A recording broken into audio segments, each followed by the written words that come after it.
नमस्कार, आप देख रहे हैं इंडिया वॉइस और मैं हूं आपके साथ श्रुति अंगद। बुलेटिन करेंगे शुरुआत बांदा से। सीएम योगी से जुड़ी बड़ी खबर सामने आ रही है। सीएम योगी आदित्यनाथ का 2 दिन का बांदा दौरा है। रानी दुर्गावती की प्रतिमा का अनावरण किया है। रानी दुर्गावती मेडिकल कॉलेज की व्यवस्थाओं का जायजा लेते हुए नजर आए। सीएम योगी महुआ गांव के लिए रवाना हो चुके हैं। तेलंगाना के संगठन मंत्री की माता जी के 13वीं में शामिल होंगे। चंद्रशेखर की माता की 13वीं में होंगे शामिल। उनकी मां को श्रद्धांजलि अर्पित करते हुए नजर आएंगे सीएम योगी आदित्यनाथ। तो 2 दिन के बांदा दौरे पर है सीएम योगी आदित्यनाथ, जिसको लेकर सुरक्षा व्यवस्थाओं के तमाम इंतजाम भी किए गए हैं। ड्रोन कैमरे से भी निगरानी रखी जाएगी। तो मुख्यमंत्री योगी आदित्यनाथ गुरुवार को बांदा और चित्रकूट में रहेंगे। रानी दुर्गावती मेडिकल कॉलेज की व्यवस्थाओं का भी जायजा लेते हुए नजर आए सीएम योगी। सीएम योगी महुआ गांव के लिए रवाना हो चुके हैं। तेलंगाना के संगठन मंत्री की माताजी की 13वीं कार्यक्रम में शामिल होने के लिए रवाना हुए हैं। चंद्रशेखर की माता की 13वीं में शामिल होंगे और श्रद्धांजलि अर्पित करेंगे। तो सीएम योगी के आगमन को लेकर प्रशासन की तरफ से सुरक्षा व्यवस्था के तमाम इंतजाम किए गए हैं। आप देख सकते हैं, सबसे पहले सीएम योगी आदित्यनाथ बांदा पहुंचकर रानी दुर्गावती मूर्ति का अनावरण करते हैं और उस दौरान सभी दिग्गज कार्यकर्ता नेता मौजूद भी रहते हैं। तो रानी दुर्गावती मेडिकल कॉलेज की व्यवस्थाओं का जायजा भी लिया। तो खबर पर ज्यादा जानकारी के साथ हमारे सहयोगी संदीप कुमार बांदा से हमारे साथ जुड़ चुके हैं। संदीप, सीएम योगी आदित्यनाथ ने रानी दुर्गावती मेडिकल कॉलेज की प्रतिमा का अनावरण किया। दुर्गावती मेडिकल कॉलेज की व्यवस्थाओं का भी जायजा लिया। क्या कुछ कमी मिली और आगे का क्या कुछ कार्यक्रम रहने वाला है? देखिए, जिस तरह से बताया गया है कि मुख्यमंत्री योगी आदित्यनाथ का 2 दिवसीय बुंदेलखंड का दौरा है, जिसमें आज बांदा पहुंच करके योगी आदित्यनाथ जी के द्वारा रानी दुर्गावती की मूर्ति का अनावरण किया गया है। उसके बाद मेडिकल कॉलेज का जायजा लिया है। कारण यह कि जिस तरह से अभी हाल ही में झांसी में मेडिकल कॉलेज में हादसा हुआ था, उस हादसे को लेकर के यहाँ के मेडिकल कॉलेज का जायजा लिया गया है। जायजा लेने के बाद जो भी कमियां हैं, जो सही होनी चाहिए, उनके बारे में वहाँ के अधिकारियों को निर्देशित किया गया है। तो उसके बाद निरीक्षण करने के बाद वहाँ से महुआ गाँव के लिए रवाना हो चुके हैं। बिल्कुल संदीप, ऐसे में क्योंकि जिस तरीके से झांसी में अग्निकांड हुआ, 10 से ज्यादा बच्चों की मौत हो गई, उसके बाद से लगातार योगी सरकार बेहद सक्रिय है। खासतौर पर मेडिकल कॉलेजों का जायजा लिया जा रहा है। आज भी रानी दुर्गावती मेडिकल कॉलेज का जायजा लिया गया। सीएम योगी आदित्यनाथ ने यह जायजा लिया। क्या कुछ कमी पाई गई है और दिशा निर्देश क्या कुछ दिए गए?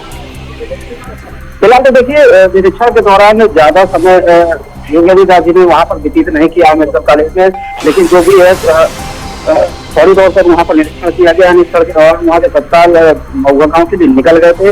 फिलहाल अगर बात करें निरीक्षण की और वहाँ के अधिकारियों के साथ बैठक की, तो यह के अनुसार बताया गया है कि उप मुख्यमंत्री ब्रजेश पाठक के द्वारा मेडिकल कॉलेज का बाकायदे बारीकी से निरीक्षण किया जाएगा। उसके बाद वहाँ के अधिकारियों और कर्मचारी के साथ बैठ कर वहाँ पे मीटिंग देखी जाएगी। तो सीएम योगी आदित्यनाथ ने तमाम दिशा निर्देश भी अधिकारियों को दिए हैं। महुआ गांव के लिए रवाना हो चुके हैं। वहां पर क्या कुछ कार्यक्रम रहने वाला है? महुआ गांव के कार्यक्रम की बात करें तो महुआ यहाँ पे मुख्यमंत्री योगी आदित्यनाथ तेलंगाना के संगठन मंत्री के माताजी की 13वीं के कार्यक्रम में शामिल होने के लिए यहाँ पर आएंगे और उसके बाद वहाँ पे उनकी माताजी की प्रतिमा पर माल्यार्पण करते हुए श्रद्धांजलि अर्पित करेंगे। उसके बाद थोड़ा सा समय व्यतीत करते हुए यहाँ से सीधे चित्रकूट के लिए रवाना हो जाएंगे। बिल्कुल संदीप, क्योंकि 2 दिवसीय दौरा है बांदा का सीएम योगी आदित्यनाथ का, तो ऐसे में सुरक्षा व्यवस्था के क्या कुछ इंतजाम किए गए हैं? देखिए, अगर सुरक्षा व्यवस्था की बात करें तो सुरक्षा व्यवस्था के पुख्ता इंतजाम किए गए हैं। पूरे बांदा जनपद से लेकर के चित्रकूट तक के पूरे रास्तों पर जगह जगह सुरक्षा के इंतजाम किए गए हैं। लोगों की चेकिंग की जा रही है। खास करके सबसे बड़ी बात है, सुरक्षा का इंतजाम इस तरह को बेहतर और किया गया है क्योंकि वही लगभग संडे को यहाँ पे अमावस का मेला लगता है चित्रकूट में, उसको लेकर के भी काफी सुरक्षा के इंतजाम रखे गए हैं। बिल्कुल, ड्रोन कैमरे से भी निगरानी रखी जा रही है। 600 पुलिस कर्मियों की तैनाती की गई है। संदीप जी बिल्कुल सही कह रही हैं, ड्रोन कैमरे से पूरी निगरानी रखी जा रही है और जो 600 सुरक्षाकर्मी तैनात किए गए हैं रास्तों पर। कारण ये है क्योंकि जो अमावस का मेला आने वाला, उस अमावस के मेले में दूर दूर से लोग पैदल यात्री जो है पैदल यात्रा करते हुए चित्रकूट में शामिल होने जाते हैं और भगवान कामतानाथ के दर्शन करने के लिए बिल्कुल। जाते ऐसे हैं। में संदीप, रूट डाइवर्जन को लेकर क्या कुछ जनता को निर्देश दिया गया है? यातायात टीम की क्या कुछ व्यवस्थाएं? देखिए, रूट डाइवर्जन की बात करें तो यहाँ से फिलहाल बांदा से कोई रूट डाइवर्जन नहीं किया गया, लेकिन चित्रकूट में जो व्यवस्था है उसको लेकर के वहाँ पर रूट डाइवर्जन कर दिया जाता है। 3 से 4 ऐसे मार्ग जो बनाए जाते हैं वहाँ पर सुरक्षा को देखते हुए, जिससे होते हुए वो कामतानाथ परिक्रमा के लिए वहाँ पर जाते हैं। बिल्कुल संदीप, ऐसे में 2 दिवसीय दौरे पर है सीएम योगी आदित्यनाथ, कई कार्यक्रमों में हिस्सा लेंगे। बहुत शुक्रिया संदीप आपका इन तमाम जानकारियों के लिए।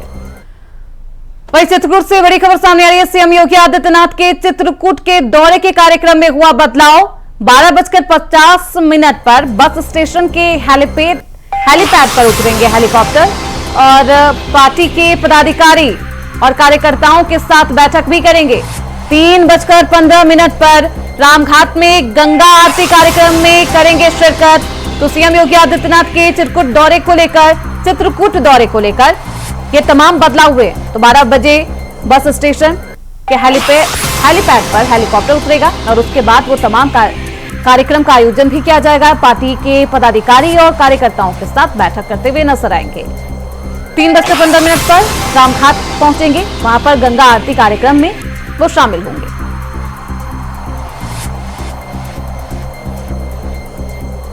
तो पार्टी के पदाधिकारी के साथ बैठक करते हुए सीएम योगी आदित्यनाथ चित्रकूट में नजर आएंगे। 3:15 पर रामघाट पहुंचेंगे, वहां पर गंगा आरती में भी शामिल होंगे, पूजा अर्चना करते हुए नजर आएंगे।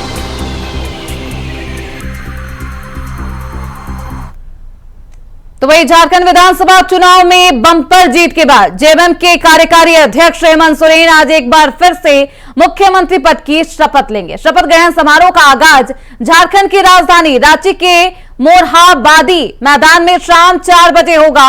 हेमंत सोरेन का शपथ ग्रहण समारोह काफी ग्रैंड होने की बात भी की जा रही है।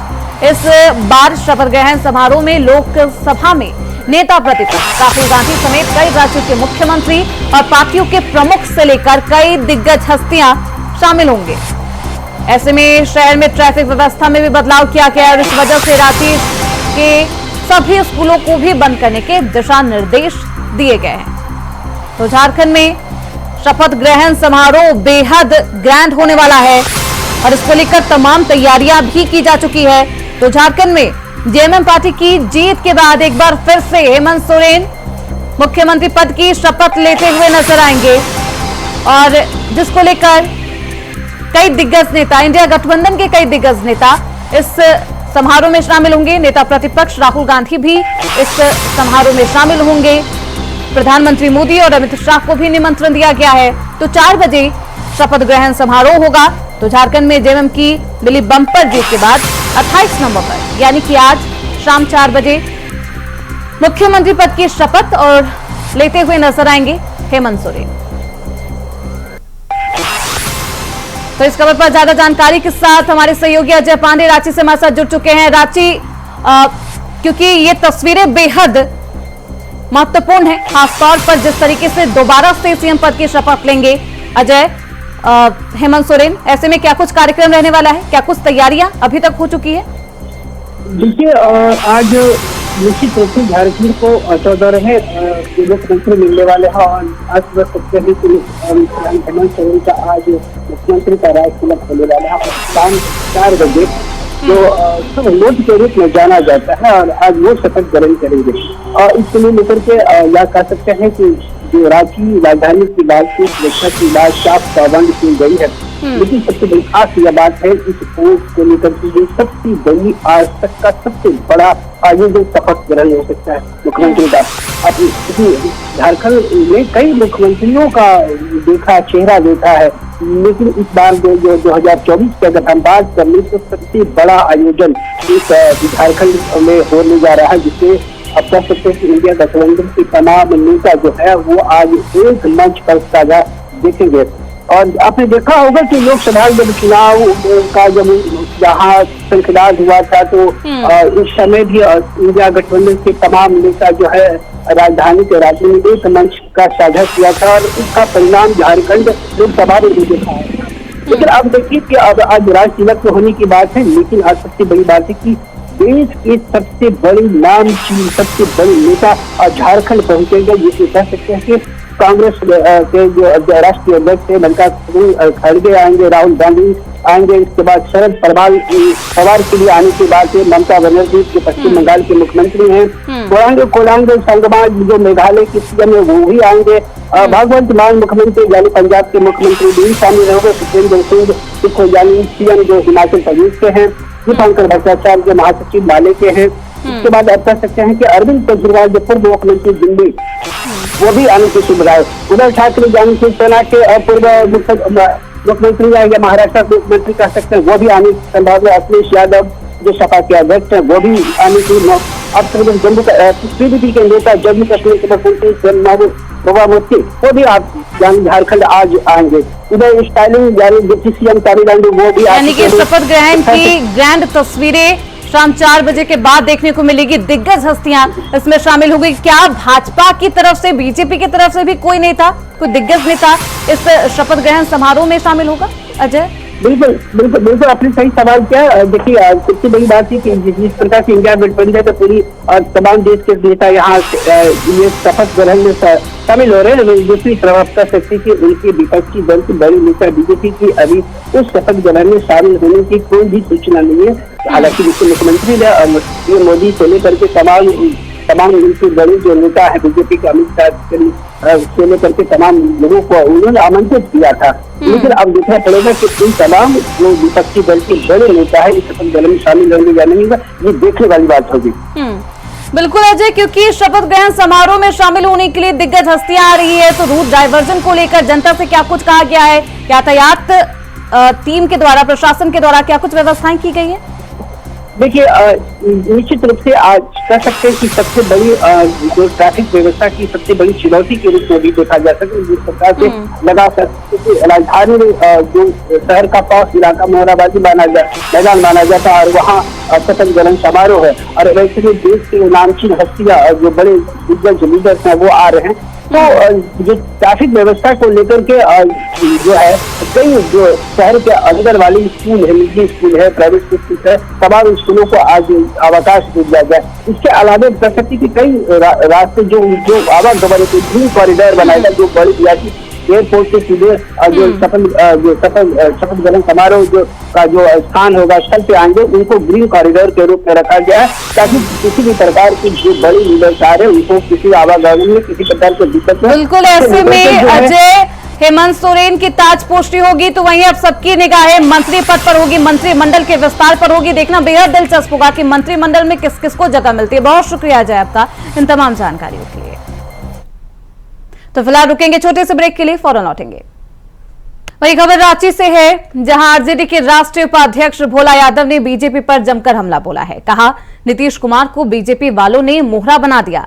अगर वह लालू प्रसाद की बात मानते तो यह दशा नहीं होती। अब उनसे मिलकर राज्य में 350 लाख युवाओं को सरकारी नौकरी दी और वह अपने हिसाब से राज्य को चलाना चाहते थे, इसलिए उन्होंने हमसे नाता तोड़ लिया है। जिसके साथ ही उन्होंने कहा कि जिस तरह झारखंड चुनाव में बीजेपी का कटोगे तो बटोगे नहीं चला, उसी तरह बिहार में भी कटोगे तो बटोगे नहीं चलेगा। आरजेडी के राष्ट्रीय उपाध्यक्ष भोला प्रसाद यादव ने इंडिया वॉइस से खास बातचीत की है, सुनिए। झारखंड का सबसे महत्वपूर्ण दिन है क्योंकि ताजपोशी के साथ साथ आप कह सकते हैं कि इंडिया गठबंधन के तमाम नेता का भी जमवाड़ा झारखंड में देखने को मिलेगा। यानी कल इंडिया गठबंधन की एकजुटता का संदेश पूरे प्रदेश में हो गया। हमारे बीच यानी कह सकते हैं कि लालू प्रसाद के हनुमान कहे जाने वाले आरजेडी के राष्ट्रीय उपाध्यक्ष हैं भोले यादव जी, और जानेंगे कि इस बार जो झारखंड में इंडिया गठबंधन को प्रचंड बहुमत जो मिली है और इसको लेकर के क्या उनकी खास है। आप तो सर इस बार झारखंड में आपकी जो इंडिया गठबंधन की दल काफी कमाल कर दिया। देखिए ये कमाल जो है वो रियल में जनता जब अपना मैंडेट देता है ना तो बहुत सोच विचार के देता है। जनता ने देख लिया, भाजपा को भी देख लिया, सबको देख लिया। इस बार हेमंत सोरेन जी जो काम किए हैं, उस काम में जो उनके द्वारा जो योजनाएं लाई गई है, खास करके अबुआ आवास योजना, मैया योजना, ये गरीबों का जो माफी हुआ है बिजली बिल, उसके साथ ही 200 यूनिट प्रत्येक परिवार को बिजली, और साथ ही साथ कई कल्याणकारी योजनाएं इन्होंने लाई है, जिससे लोगों को इस सरकार के प्रति, इंडिया गठबंधन के सरकार के प्रति ये विश्वास जगा है जो ये सरकार हमारे भलाई के लिए आगे भी काम करेगा। इसी का ये नतीजा है जो इतना बड़ा जनमत मिला है, 2/3 से अधिक ये सीट इंडिया गठबंधन को प्राप्त हुआ। और जितने भी नेता थे, खास करके हमारे माननीय राष्ट्रीय अध्यक्ष लालू प्रसाद जी, जेएमएम के राष्ट्रीय अध्यक्ष शिबू सोरेन जी, इधर हमारे तेजस्वी प्रसाद यादव जी, राहुल गांधी जी, सोनिया गांधी जी, सब लोगों का मत एक था, इसमें देखने को मिला। वाम दल के साथी लोगों का सहयोग देखने को मिला, जिसका नतीजा है जो वोट के बिखराव को रोका गया और उससे ये सब कुछ सामने आया जो हम लोग 2/3 से अधिक बहुमत से यहाँ पर है। सबसे बड़ी बात है, जनता ने जो विश्वास जताया है उसकी जितनी भी तारीफ की जाए वो कम है।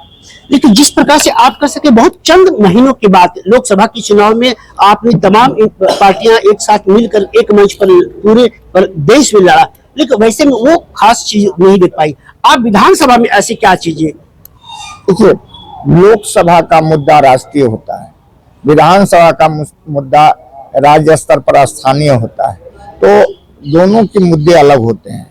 यहाँ विधानसभा के मामले में लोगों का ये रहता है जो हमारे दिनचर्या के कार्यों में किनका सहयोग मिलेगा, कौन हमारे भविष्य के लिए, हमारे बच्चों के भविष्य के लिए कौन सोच रहा है। तो ये निश्चित तौर से वो लोकसभा के चुनाव में इस तरह की बातें नहीं रहती है, ये रहता है राष्ट्रीय स्तर का मुद्दा, तो उसमें लोगों का रुझान उधर गया। लेकिन इस मामले में लोगों का रुझान निश्चित तौर से, हम लोग जो कहते हैं 100 में 90 शोषित है, 90 भाग हमारा है, वो शोषितों का सोच एक हुआ है, जिसका नतीजा है 2/3 बहुमत आया। लेकिन महाराष्ट्र में क्या चूक हो गई, क्या ऐसा हो गया? ये महाराष्ट्र का परिप्रेक्ष्य कुछ अलग है। महाराष्ट्र के परिप्रेक्ष्य में मराठी शक्ति को जिधर जो मोड़ लेगा उसी की विजय होगी। उसको मोड़ने में हम समझते हैं कहीं ना कहीं इंडिया गठबंधन के साथियों से चूक हुई है, जिसके चलते ये नतीजा आया। और झारखंड में हम लोग सब एकजुट होकर के अपने शक्ति को एकजुट किए, जिसका नतीजा है जो आज हम लोग इस स्थिति में। लेकिन अब तो विपक्षी को अब डर लग रहा है कि जिस प्रकार से झारखंड में मजबूती के साथ आप खड़े हुए, अब तो कुछ ही महीनों, चंद महीनों के बाद बिहार में इलेक्शन, क्या उसका प्रभाव, झारखंड का प्रभाव बिहार में भी देखने को मिलेगा? आप निश्चित तौर से देखेंगे बिहार का विधानसभा का जो चुनाव होगा, तो जिस तरह से यहाँ शोषित वर्ग एकजुट हुए हैं, क्योंकि लोगों के मन में ये विश्वास जगा है जो हमें ऐसी सरकार चाहिए जो कि हमारे बारे में सोचे, हमारे विकास के बारे में सोचे, हमारे बच्चों के भविष्य के बारे में सोचे। यहाँ जिस तरह से ये लोग आपसी घृणा पैदा करने का कोशिश किया है भारतीय जनता पार्टी ने, बटोगे तो कटोगे, तो ये होगा तो वो होगा, इस तरह से इनके पास कोई मुद्दा नहीं था। कुल मिलाकर के देखिए तो भारतीय जनता पार्टी के पास में कोई मुद्दा नहीं था जिससे कि वो लोगों को बता सके जो हमारी सरकार यदि आएगी तो आपके लिए हम ये करेंगे। ये थे बिहार के राजनीतिक गुरु यानी भोला प्रसाद जी, और तमाम का उन्होंने कहा कि झारखंड का ही नहीं यानी पूरे प्रदेश में अब इंडिया गठबंधन की जलवा देखने को मिलेगा। कैमरा पर्सन के साथ में अजय कुमार, इंडिया वॉइस, रांची। फिलहाल इसी के साथ इस बुलेटिन में बस इतना ही। देखते रहिए इंडिया वॉइस।